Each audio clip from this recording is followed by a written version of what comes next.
Olá, boa noite, é um prazer estar com você nesse instante. Eu tenho certeza que nós vamos passar alguns instantes maravilhosos na presença de Deus. Convido você a um momento de reflexão. E se está ao seu alcance, você puder, entre em contato, ainda agora, com alguém que possa também assistir com você essa live. Tenho certeza que ninguém vai perder nada. Quero agradecer a você que está conectado comigo nessa noite e nas noites anteriores, todas as segundas-feiras que nós temos realizado essa live. Portanto, muitas pessoas têm me acompanhado desde o início. Eu agradeço muito. Que Deus te abençoe. Eu quero parabenizar você pelo interesse de ouvir a palavra de Deus, de me acompanhar nessa live. Por certo, há muitos pregadores ensinando a palavra de Deus. E são todos muito abençoados. Eu também estou aqui para somar, para deixar a minha participação. E separei um texto que eu gostaria de compartilhar com você. E o texto se encontra no Evangelho de João, no capítulo 5, do versículo 1 ao versículo 18. Se você puder me acompanhar com a sua Bíblia, será bom. Se não, esta mensagem será gravada e você poderá acompanhá-la no momento oportuno. Que Deus abençoe o seu coração. Vamos à leitura do texto. Passadas essas coisas, havia uma festa dos judeus e Jesus subiu para Jerusalém. Ora, existe ali junto à porta das ovelhas um tanque chamado em hebraico Betesda, o qual tem 5 pavilhões. Nestes jazia uma multidão de enfermos, cegos, coxos, paralíticos, esperando que se movesse a água, porquanto um anjo descia em certo tempo, agitando-a, e o primeiro que entrava no tanque, uma vez agitada a água, sarava de qualquer doença que tivesse. Estava ali um homem enfermo, havia 38 anos. Jesus, vendo-o deitado e sabendo que estava assim há muito tempo, perguntou-lhe: Queres ser curado? Respondeu-lhe o enfermo: Senhor, não tenho ninguém que me ponha no tanque quando a água é agitada, pois enquanto eu vou, desce outro antes de mim. Então Jesus lhe disse: Levanta-te, toma o teu leito e anda. Imediatamente o homem se viu curado e, tomando o leito, pôs-se a andar, e aquele dia era sábado. Por isso disseram os judeus ao que fora curado: Hoje é sábado, e não te é lícito carregar o leito. Ao que ele lhes respondeu: O mesmo que me curou me disse: Toma o teu leito e anda. Perguntaram-lhe eles: Quem é o homem que te disse: Toma o teu leito e anda? Mas o que fora curado não sabia quem era, porque Jesus se havia retirado por haver muita gente naquele lugar. Mais tarde, Jesus o encontrou no templo e lhe disse: Olha, que já estás curado. Não peques mais, para que não te suceda coisa pior. O homem retirou-se e disse aos judeus que fora Jesus quem o havia curado. E os judeus perseguiram Jesus, porque fazia essas coisas no sábado.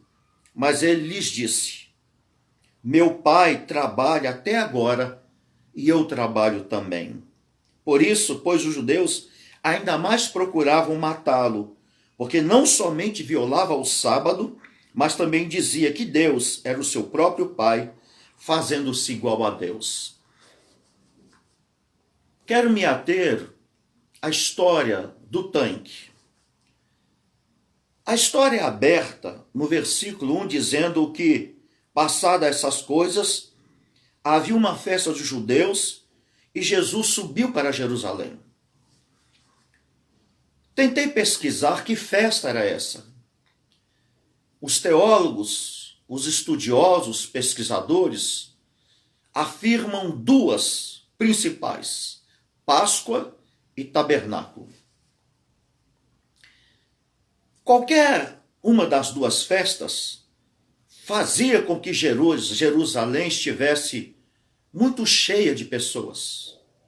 Se fosse a festa do tabernáculo, eles armavam tendas nas ruas de Jerusalém e ficavam residindo por 7 dias naquelas tendas e indo ao templo diariamente para cultuar. Aquilo simbolizava o período que eles viveram no Egito, no cativeiro do Egito. E se fosse a Páscoa, todos os judeus saíam da adjacência de Jerusalém, das cidades que faziam fronteira com Jerusalém, e iam para Jerusalém, pois ali em Jerusalém estava edificado o templo. Então as ruas de Jerusalém ficavam sobrecarregadas. Eram pessoas indo e vindo nas ruas, comprando as especiarias, o que haveriam de alimentar, comprando também todo o paramento da festa, tudo aquilo que seria utilizado para a participação da festa. Portanto, quando Jesus subiu a Jerusalém, Jerusalém estava completamente cheia, movimentada, agitada. Fosse qual festa que fosse. Era comum, era tradicional. É mais ou menos hoje, quando nós entramos no Natal no Brasil e todo o país se agita em função da bela festa do Natal. Ainda que são sentidos diferentes, mas só para explicar a movimentação que era grande. Pois bem, Jerusalém estava completamente cheia, muito movimentada. E o texto diz que Jesus subiu para participar da festa. Então espera-se que o texto continuasse a decorrer, a discorrer, melhor dizendo, da festa. Continuasse a falar da festa.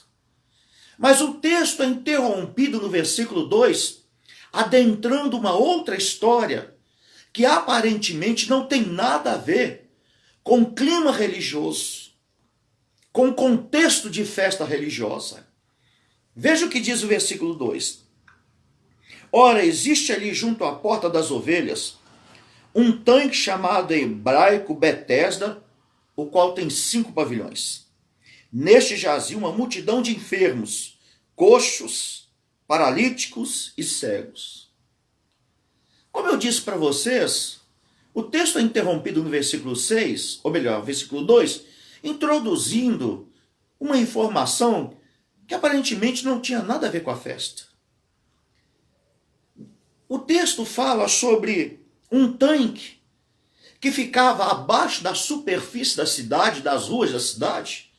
Eu tive a oportunidade de ver esse tanque, ou os destroços desse tanque em Jerusalém, quando lá estive. Você tem que descer uma escada abaixo da superfície, ele fica bem abaixo, e ali, abaixo da superfície, nós encontramos uma situação bem diferente daquela acima da superfície. Havia um tanque de nome Betesda, cujo significado em hebraico é casa de misericórdia. Em torno desse tanque havia 5 pavilhões, ou 5 alpendres. E nesses pavilhões, nesses alpendres, estavam residindo, moravam, ficavam enfermos de todas as qualidades, todas as espécies. Cegos, coxos, mancos, paralíticos. Eles viviam ali naquele lugar. Então nós temos aqui a história de 2 mundos. O mundo de cima, o mundo de baixo. O mundo de cima vivendo uma vida natural, agora em festa, em celebração, inclusive a Deus. O mundo de baixo num contexto diferente. O mundo de cima na alegria, o mundo de baixo na tristeza. O mundo de cima na fé, na perspectiva de uma cerimônia bem realizada. O mundo de baixo na fé, se verem curados e libertos. O mundo de cima se dirigia ao templo, O mundo de baixo é um tanque. O mundo de cima aquecido pelo sol. O mundo de baixo frio, gélido, pela presença de água naqueles alpendres. E aquele tanque, ele foi feito como uma espécie de pedra de ardósia, de um mármore, região fria. E todos os doentes ficavam ali. Jesus, quando subiu a Jerusalém, o que me deixa impressionado é que ao invés de ele se preocupar com a festa, ao invés de se envolver a princípio com a festa, isso ele faria mais tarde, ele desce ao submundo. O mundo do sofrimento, da frustração, da dor, do vexame, do trauma. Ele deixa um pouco o mundo da alegria, do bem-estar, do conforto, vai para o submundo, aqueles que viviam à margem da sociedade. Não à margem da sociedade no quesito de transgressão, margem da sociedade no quesito de separação, dor, sentido de vida completamente diferente. Aquele tanque ou aqueles alpendres pareciam um hospital. Sim, parecia um hospital, mas que não continha médico, enfermeiro. Não havia camas hospitalares da ocasião. Não havia secretários e secretárias, recepcionistas, organização. Tudo ali era vazio, seco, destituído de humanidade. É triste você entrar no capítulo 5 e deparar com esses dois mundos. Gosto do mundo de cima, do da superfície, mas sinto-me constrangido pelo mundo de baixo. E naquele lugar que havia muitos enfermos, por certo, havia gemidos, dor, lágrimas. Não sei se aquele lugar recebia visitas constantes. Também não sei se esses homens e mulheres que lá ficavam constantemente eram visitados por seus familiares e amigos. Nós não sabemos. Também não sei se ali eles dormiam, se ali faziam as suas necessidades, se ali se banhavam. É um mundo que a gente não conhece. Tudo parece que ali eles ficavam. Deviam de ter acesso a alguma higiene. Muito precário era o estado daquele tanque e daqueles alpendres. E a Bíblia diz que Jesus subiu a Jerusalém. Sabe-se lá Deus o porquê ele quis descer naquele submundo. Sair da rua, do conforto, descer as escadas e ao tanque da misericórdia. Só que Jesus, quando foi ao tanque de Betesda, ele não foi ali para fazer uma cura coletiva, por atacado. Ele não chegou naquele tanque, abriu os braços, se apresentou, fez uma grande mensagem, atraiu as atenções para si. Não foi dessa forma. Ele entrou no anonimato, silencioso. Parece que ele tinha informações de uma certa pessoa daquele tanque. Ou se ele não tinha informações humanas, possivelmente Deus o guiou até aquele local. Para falar a verdade para você, não foi todos os doentes que chamou a atenção de Jesus, mas foi um único homem. O texto diz o seguinte: neste jazia uma multidão de enfermos, cegos, coxos e paralíticos, esperando que se movesse a água, porquanto um anjo descia em certo tempo agitando-a. E o primeiro que entrava no tanque, uma vez agitada a água, sarava de qualquer doença que tivesse. Veja o versículo 5. Estava ali um homem enfermo, havia 38 anos. Jesus, vendo-o deitado e sabendo que estava assim há muito tempo, perguntou-lhe: queres ser curado? Portanto, quando Jesus desce ao tanque, ele se dirige àquele homem, 38 anos deitado em uma maca. Não sei o que motivava aquele homem a ficar tanto tempo ali. O que alimentava a sua esperança, a sua fé. Não em Deus, mas no tanque. Ainda que Deus estivesse atrás da história do tanque. Jesus se dirigiu àquele homem. Portanto, ele já havia sido orientado, ou por Deus, ou por informações terceiras. Ele foi até aquele homem. O que me deixa impressionado é que Jesus não se apresentou. Era comum as pessoas gritarem o nome de Jesus, popularizar o nome de Jesus, proclamar o nome de Jesus, a propaganda à pessoa de Jesus. As pessoas faziam isso. Mas aqui Jesus não tomou a decisão nenhuma decisão de se apresentar. Ele não disse: olá, sou Jesus, sou o rebento da raiz de Jessé, sou Emanuel, o Verbo. Ele não disse nada. Mas se aproximou daquele homem e fez uma pergunta que aparentemente não tem sentido. Quer ser curado? Era tudo o que o homem queria. Aliás, ele estava ali para isso. Ele sonhava com isso. Mas a pergunta era uma forma de Jesus abrir diálogo com o homem. E ele pergunta para aquele moço se ele queria ser curado. O moço responde o seguinte: Senhor, não tenho ninguém que me ponha no tanque quando a água é agitada, pois enquanto eu vou, desce outro antes de mim. Veja a resposta desse moço.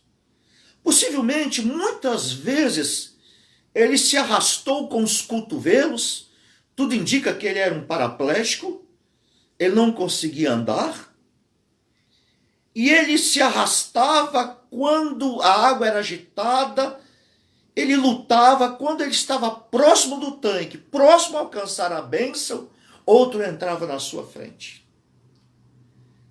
Aquilo poderia provocar naquele moço um trauma. O tanque não era pessoa para entender que ele estava ali há muito tempo em relação a outros. O tanque não era uma pessoa para compreender que ele era merecedor da cura, em virtude do tempo tão prolongado que ele se mantinha ali. O tanque não tinha mente para entender que ele continuava na expectativa, na fé, na agitação das suas águas. O tanque era construído de pedras, nenhum conhecimento. Só as águas agitadas por um anjo dava a possibilidade de alguém ficar curado. Aquele homem respondeu assim para Jesus: não tenho ninguém que me ponha no tanque. Isso também fala sobre a solidão, o isolamento, a luta sozinha de um homem tão ferido, tão desejoso de alcançar a sua bênção. Hoje nós temos mais de 7 bilhões e 200 milhões de pessoas nesse mundo. Chega aos meus ouvidos, possivelmente aos seus, de pessoas no meio desse aglomerado de gente que se sentem tão sós, isoladas e abandonadas num mundo tão populoso. Aquele tanque, de certa forma, ele incentivava a disputa. Você tinha que vigiar. Você tinha que ser o primeiro. Você tinha que alcançar as águas antes que qualquer um outro. Essa era a lei do lugar. Mas quando Jesus entrou, ele não comentou nada sobre o tanque. Não perguntou ao moço nada. Só perguntou se ele queria ser curado.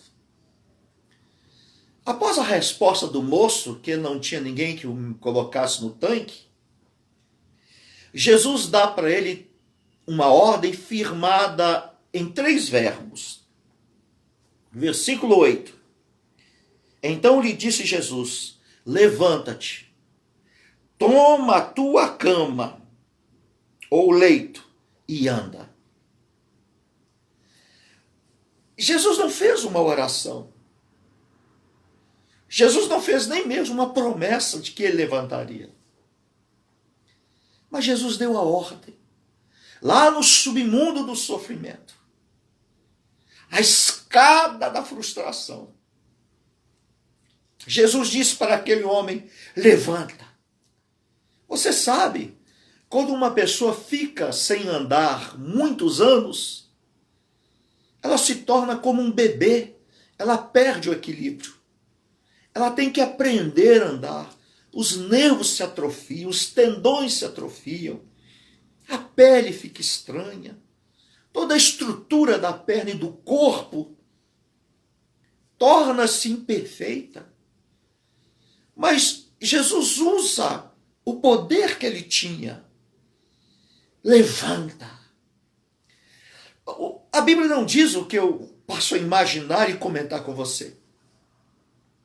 Creio que um poder espetacular veio sobre a vida daquele homem, do alto da cabeça à planta dos pés. Os pés passaram a tremer, as pernas esticarem, sangue corria pelas veias e artérias, os tendões se esticaram também. Houve naquele homem uma vontade sobrenatural de ficar de pé, sobre os pés. Ele não tinha como, mas a vontade, a força, através do mando de Jesus, fez com que ele se tornasse pressionado, impulsionado, melhor dizendo, e ele começou a se levantar, pensou que apoiando primeiro as mãos, dobrando a coluna, fazendo aquele esforço, e de repente ele fica de pé na frente de Jesus. E outro detalhe, Jesus disse: toma o teu leito. Eu fiquei pensando, mas por que preocupar-se com o leito? Ele não ia precisar daquele leito para aquele fim mais.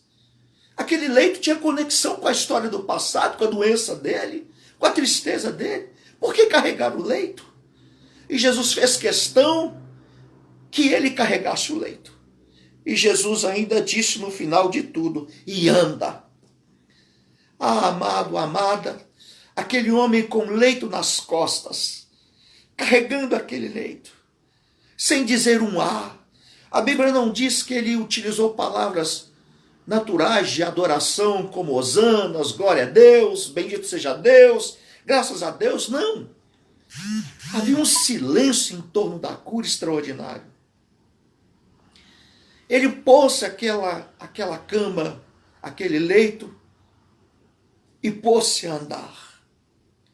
Parece que essa cura foi feita num lugar muito isolado,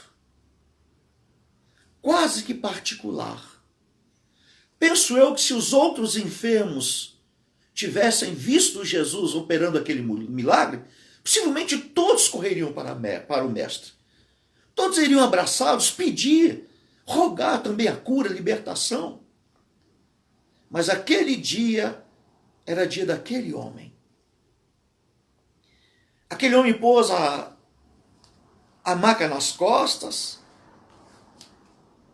o leito nas costas, subiu as escadas e foi para a parte superior da festa, do templo, da adoração, do sonho, da alegria, da paz, da vida. Ele passou a andar em comum com os demais. Mas quando os judeus viram aquele homem, e Jerusalém estava tomada de religiosos em função da festa, Eles questionaram aquele homem. Foram para cima dele. Você está carregando leito no dia de sábado. Não tinha lícito fazer isso. Por que você está fazendo isso? Ele disse, o que me curou mandou que eu carregasse o leito. Logo então eles quiseram saber quem é o homem que mandou você carregar o leito. Eles não ficaram um momento impactados com a cura do homem. Impressionados. Não quiseram conhecer os detalhes, a história da cura dele. Não interessava. Mas o interessava era a lei, era a tradição. Interessava aquilo que os homens podiam dominar, os preceitos, fazer com que outros se encurvassem diante deles, para a prática de preceitos. Quem é esse homem que mandou você carregar o leito? Ele disse, eu não sei, pois Jesus não havia feito a sua divulgação, a divulgação do seu nome. Passado um tempo, o homem estava no templo. Veja como o texto diz.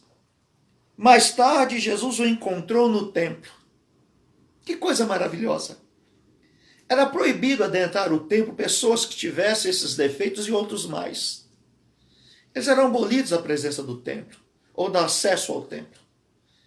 Quem sabe o maior sonho daquele homem era entrar na casa de Deus. Já pensou se você fosse proibido de entrar na casa de Deus? Na sua igreja? Que surgisse uma lei, como vai haver lá na grande tribulação, te proibindo ter acesso à comunhão dos santos, ao culto, à adoração, a ouvir a palavra de Deus?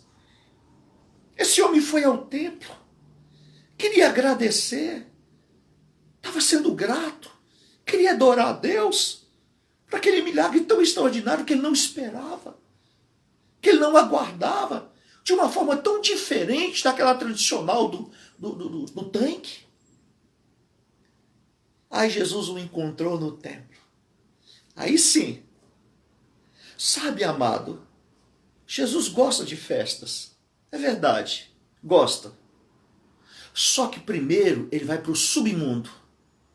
A festa de que Jesus gosta é aquela de ver pessoas curadas, libertas, felizes, alegres, abençoadas. Cristo gosta disso. Deus gosta disso. Então estou aqui menosprezando qualquer tipo de festa que o mundo possui, que você participa e eu participo. É bom ser sociável, brincar, dialogar, estar juntos. Mas será que é só isso? O submundo fica à mercê da própria sorte? Quem visita os hospitais? Quem visita os presídios? Quem visita aqueles que estão isolados num apartamento à mercê da própria sorte? Quem visita os asilos, os idosos, os leprosários, aidéticos, cancerosos, tuberculosos, depressivos?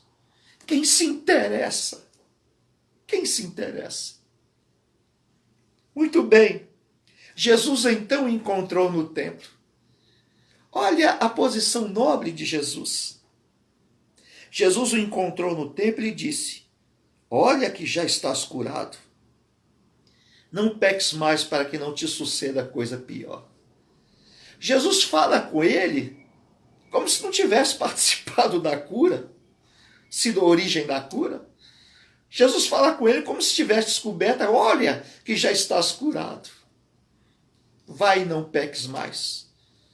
A doença daquele homem era fruto de um pecado, o qual ninguém sabe. E Jesus o advertiu, não peques mais, para que não te suceda coisa pior. Ali sim ele conheceu quem era Jesus. Mais tarde, sem alvoroço, sem propaganda, sem corre-corre. Aí o homem foi até os judeus e disse, aquele Jesus foi quem me curou. E a festa que era festa tornou-se uma ameaça. Os judeus queriam matar Jesus. Não só porque Jesus curou o homem, porque dizia-se Deus também. Olha, você não tem mais o tanque de Betesda. Se você for a Jerusalém, você vai ver as ruínas. E mesmo que você coloque água nele, não há ali mais cura nenhuma. Sabe por quê? Jesus substituiu o tanque de Betesda. Veja a diferença dos dois tanques. Eu vou tratar Jesus aqui como o verdadeiro tanque de misericórdia. O tanque lá de Betesda era de pedra. O nosso tanque, o teu tanque, Jesus Cristo, é Deus. Tanque de pedra não pensa. O teu Jesus, o meu Jesus, pensa, raciocina, entende, compreende. O tanque de pedra não pode andar para ir até o enfermo. O enfermo é que tem que ir até o tanque. O nosso Jesus vai aonde qualquer alma chame pelo nome dele. Seja no lugar mais isolado, inóspito, no meio de uma selva, numa montanha de gelo. Se alguém chamar pelo nome de Jesus, ele se manifesta. Aquele tanque, ele incentivava a disputa. Jesus não. Incentiva a fé, ao amor. Aquele tanque deixou de existir. O teu Deus, o teu Jesus não. É o mesmo ontem, hoje e o será para todo sempre. Amado ouvinte, o mundo hoje é dividido nesses dois perfis. Os que estão lá em cima, os que estão aqui embaixo. Existem doenças que não são aparentes. Doenças na alma, no coração, frustrações profundas, traumas de infância, adolescência, traumas da perda de um ente querido, a punhalada de uma traição, a perda de uma esposa, de um marido, a traição de uma sociedade, a quebra de uma amizade construída há anos. Talvez algumas pessoas que estão participando comigo tenham experimentado esse submundo que não é visto. As pessoas se vestem, penteiam o cabelo, se perfumam, andam nos seus veículos, mas só Deus conhece o submundo, o que está lá dentro, o que está na alma. Alguns são verdadeiramente coxos, não conseguem andar para a vida, para os sonhos, para experiências novas com Deus.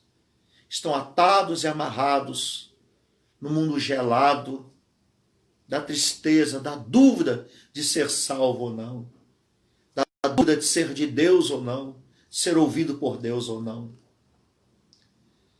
Olha, aquele homem nem conhecia Jesus, não fez uma oração, não fez nenhum pedido e Jesus o alcançou. Quero dizer para você que me vê e me ouve, Deus ama você, a mim também. Ele está com o coração voltado para você e para mim. E não só para nós. As almas que perambundam sobre esse mundo, lá na superfície de cima ou de baixo, Deus está entre eles, apontando qual o caminho. Vamos divulgar isso. Vamos falar que existe um tanque de Betesda, que as pessoas não precisam esperar momento de agitação. As misericórdias do Senhor se manifestam nesse tanque chamado Jesus Cristo. Deus te ama. Seja você um cristão ou não, Ele quer te abençoar. Não se esqueça. O tanque de Betesda é o tema dessa live. Na semana que vem, eu quero compartilhar com vocês. e com tantos quantos se conectarem conosco, a respeito das marcas de Jesus. Trago em meu corpo as marcas do Senhor Jesus. E vamos, dentro desse tema, falar sobre o que está muito em voga, as tatuagens. Deus te abençoe. Lembre, Deus está nos dois mundos. Eu tenho certeza que Ele está no seu mundo também. Um grande abraço do pastor Helder. Obrigado por essa noite, por estar comigo. Fique em paz. Até semana que vem.